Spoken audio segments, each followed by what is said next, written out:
Hello and thanks for clicking. In this short vlog I'll be continuing my overview of the Roman Legionary by looking at this. The helmet I'm holding dates from the mid-1st century AD. It was French, or be it was a Gallic Age helmet, so it's found in France, and it would have been the standard kit for a Roman legionary of that time. That said, the Romans didn't start out with these helmets. These were the sorts that they were using by the imperial period.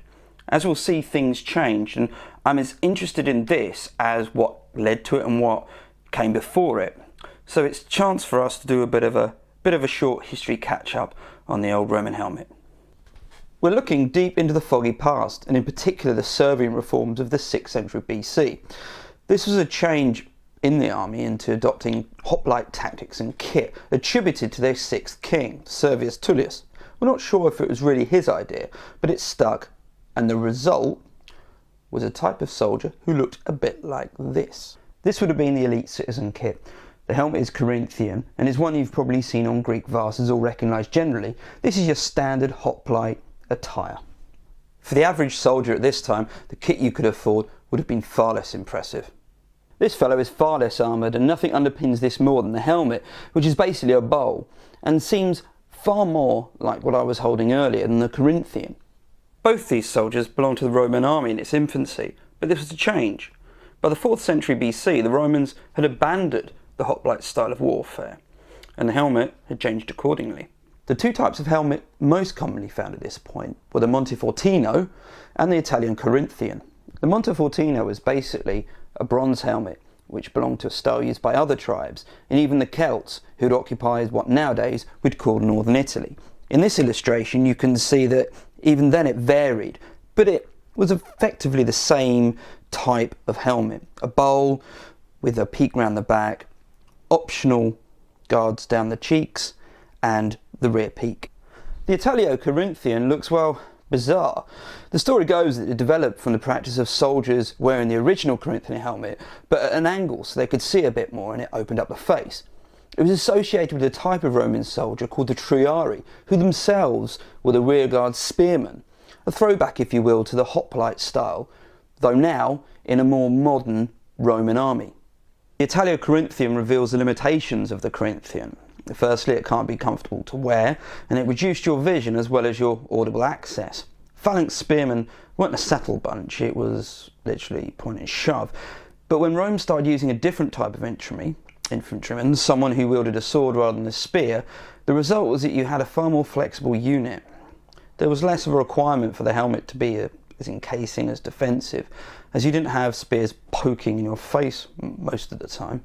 Plus, you wanted to see what was going on, to hear commands, and the knot on the top of the Montefortino actually alludes to this. Here's a scene featuring some Roman infantry. You can see both the Montefortino and the Italo-Corinthian helmets. The Italo-Corinthian you can see at the back. What I'm interested though is the plumage. Polybius suggested feathers up to 1.5 feet long worn to help commanders identify individual units. He also said that it helped the Romans look a bit more impressive on the battlefield. So by the mid-Republic, the Roman infantry helmet had settled on something of a design common to most sword infantry. A bold design which allowed the soldier a good range of vision and a jockey's peak round the back. And cheek guards too. It's important to remember that this was still non-standard. There was no professional army, and a central source of kit wasn't in existence either. Perhaps traders would have sold different types of Montefortino helmet, and there may have been some older versions kicking around along the lines. They would have done a job, well, hopefully. By the time this helmet was being used, the knot on the top had been dropped. The infantry were professionally drilled by this time, and there was a very rigorous on-field chain of command. It's still worth considering that we've got many designs of the helmet from the imperial period. For example, it's argued the legionaries facing the Dacians under Trajan had a crossbar fitted across the top to help protect against a weapon called the falx. I say allegedly because this is pretty controversial. There's a lot of arguments for and against it. But it's important to remember there still wasn't a standard design, more a template that the Romans followed. So, we've done what came before, and now let's look at this. As I've mentioned earlier, this one, the Gallic Age, gives a great range of vision. The front peak helped protect against any sort of down blows, and this is replicated across the side with the cheek guards. Even the ears are protected.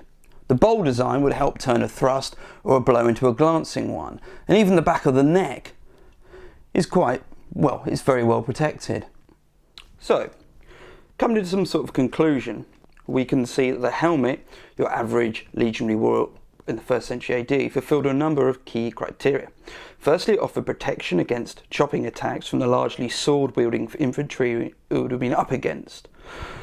It also allowed the wearer to be visually aware of his surroundings and to be able to hear things and know what was going on.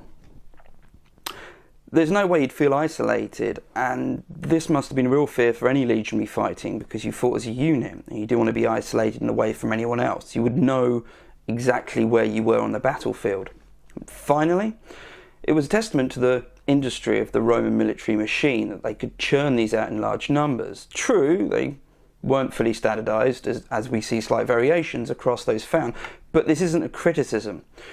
We've seen the Romans were keen to develop and innovate with their kit, so if anything, it was a positive. They could add and innovate where and if needed. And I suppose finally, even without the feathers, which were a shame to lose, it looks pretty good.